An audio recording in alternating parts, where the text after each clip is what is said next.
अखाड़ा में आपका एक बार फिर स्वागत है। चीन में इजरायली राजनयिक पर हमला हुआ है। इजरायल के विदेश मंत्रालय का कहना है कि बीजिंग में इजरायली दूतावास के एक कर्मचारी को हमले के बाद अस्पताल में भर्ती कराया गया। राजनयिक की हालत फिलहाल स्थिर है, ये अभी कहा गया है। और वहीं पर हमास की ओर से और भी आतंकी हमलों की आशंका जताई गई है।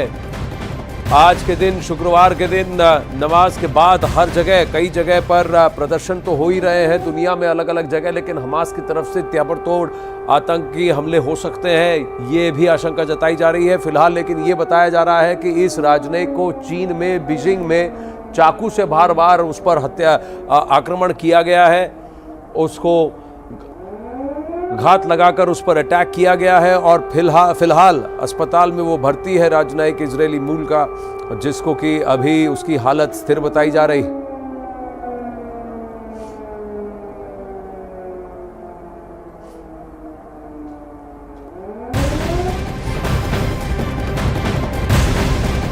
वही आतंकी संगठन हमास ने एक बहुत बड़ा दावा किया है। हमास ने दावा किया है कि इजरायल के हवाई हमले में 13 बंधक मारे गए हैं, मृतकों में विदेशी भी शामिल हैं।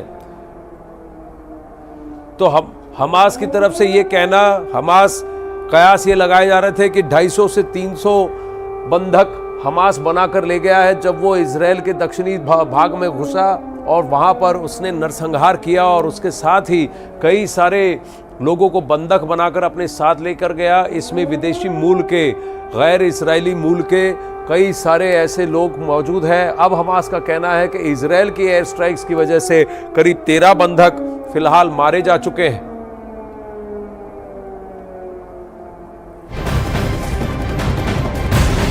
एक और बड़ी खबर इजरायल से आ रही है। अमेरिका ने कहा है कि इजरायल में 27 अमेरिकी नागरिकों की मौत हुई है, वहीं 14 अमेरिकी नागरिक अभी भी लापता हैं। दावा यह किया जा रहा है कि कई अमेरिकी नागरिक हमास की कैद में हैं। एक तरफ हमास ये कहता है कि इजरायल की एयर स्ट्राइक्स में 13 विदेशी बंधक मारे गए हैं, 13 बंधक मारे गए हैं। क्या इसमें अमेरिकी मूल के भी नागरिक हैं, ये देखने वाली बात होगी। जो 27 अमेरिकी नागरिक मारे गए थे वो लियोर इलाके में किबुत्ज समुदाय के एक त्योहार में शरीक हुए थे, वहीं पर इनकी मौत हुई है जहां हमास ने बर्बरता दिखाई थी, नरसंहार किया था।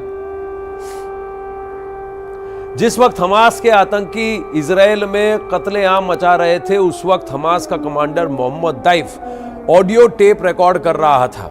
इजरायल में हुए संहार से सारी जिम्मेदारी, इसकी सारी जिम्मेदारी इस हमास के कमांडर मोहम्मद दैफ की बताई जा रही है। एक आंख से देखने वाला, दोनों हाथ दोनों पैर से अपाहिज हो चुके इस आतंकी ने ही इजरायल की तबाही की संपूर्ण स्क्रिप्ट तैयार की थी।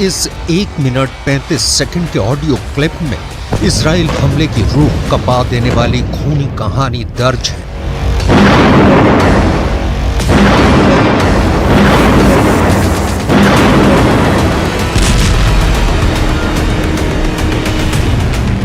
सिर्फ आवाज, बाकी कोई पहचान नहीं, क्योंकि वो अक्सर वीडियो में नकाबपोश ही नजर आता है या फिर सिर्फ उसकी परछाई ही दिखती है। वो कभी किसी को सार्वजनिक रूप से नहीं दिखा है। वो कभी भी मोबाइल या किसी दूसरे डिजिटल टेक्नोलॉजी का इस्तेमाल नहीं करता है। इसी ने इजराइल के खिलाफ हमास के हमले को अल अक्सा स्ट्रॉम नाम दिया।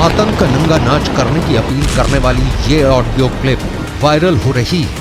कहा जा रहा है कि ये आवाज मोहम्मद दैफ की है, लेकिन कौन है ये मोहम्मद दैफ जिसने 50 सालों में इजराइल के खिलाफ इतना बड़ा हमला कर दिया, जिसके बारे में इजराइल सोच भी नहीं सकता था?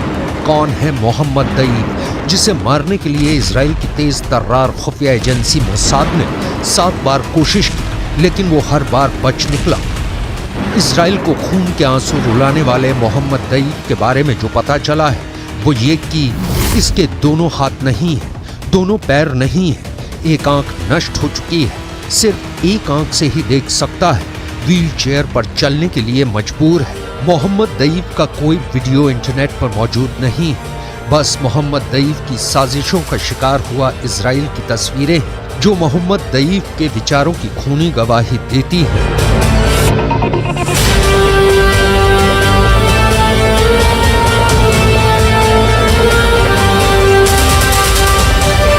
मोहम्मद दईफ की तस्वीरें भी जो आप इस वक्त अपनी स्क्रीन पर देख रहे हैं वो 20 साल पुरानी है, यानी मोहम्मद दईफ अभी कैसा दिखता है किसी को खबर नहीं।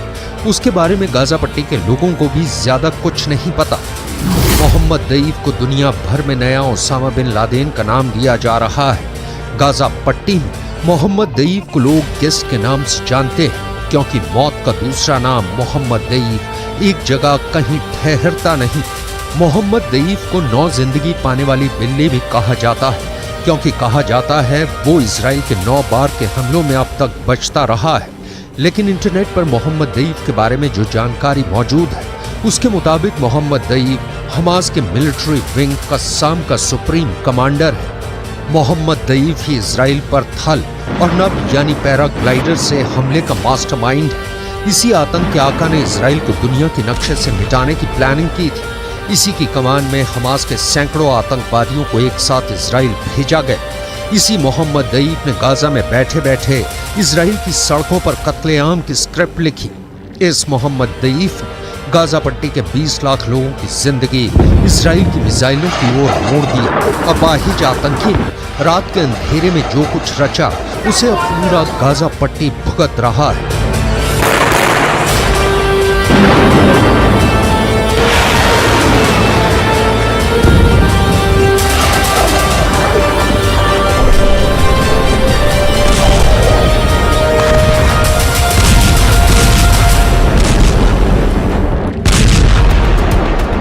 हमास के मिलिटेंट विंग के मुखिया मोहम्मद दईफ ने इजराइल पर अटैक की इतनी बड़ी प्लानिंग की थी। इसका अंदाजा इसी बात से लगा सकते हैं कि इजराइल फोर्सेस को रिस्पॉन्स करने में 3 घंटे का वक्त लग गया।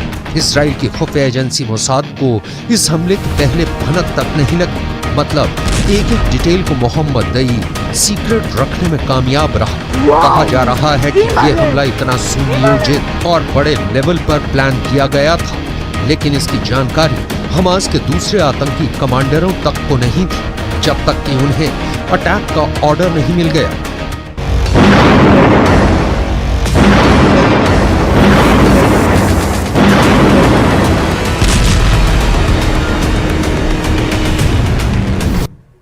अब वही हमास के हमले से चाइल्ड अस्पताल का एक हिस्सा तबाह और बर्बाद हो चुका है। ये तस्वीरें सामने आई हैं। चाइल्ड डिपार्टमेंट में हर तरफ बर्बादी के निशान दिखाई दे रहे हैं। न्यूज़ 18 इंडिया की टीम के कैमरे में वहां का एक नजारा कैद हुआ है। देखिए ये रिपोर्ट।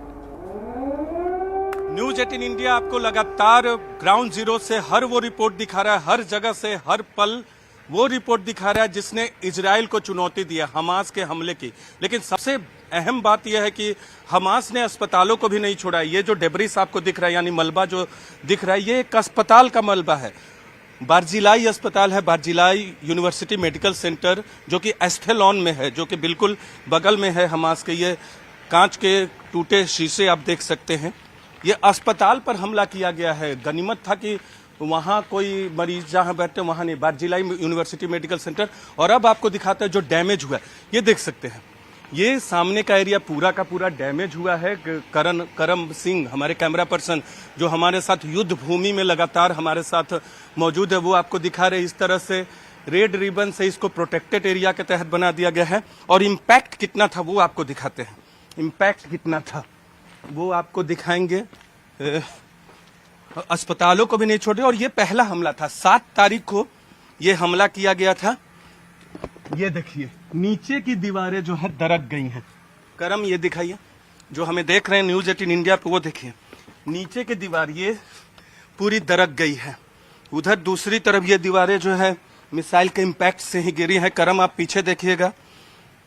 और ये आपको हर तरह से तस्वीरें हम ला कर दे रहे हैं। ये डोर्स के फ्रेम थे, वो जो मलबा आपको दिखाया था पीछे में, इसी तरह के फ्रेम लगे हुए थे पूरे ऊपर, यहाँ वो गिर गया है। ये देखिए सारे फ्रेम गिरे हुए हैं और ये दीवार की स्थिति देखिए।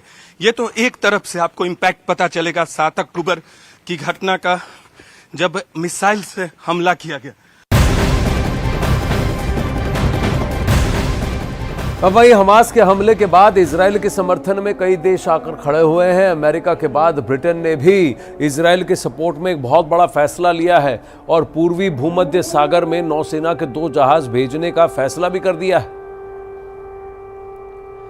अब यूनाइटेड किंगडम के साथ और अमेरिका के साथ जर्मनी ने भी हर साथ का वादा दिया है। फ्रांस ने भी कहा है कि वो पुरजोर मदद करेगा इजराइल की और इजराइल के खिलाफ किसी भी प्रदर्शन को अनुमति फ्रांस में अब नहीं दी जाएगी, ऐसा मैक्रोन ने कहा है।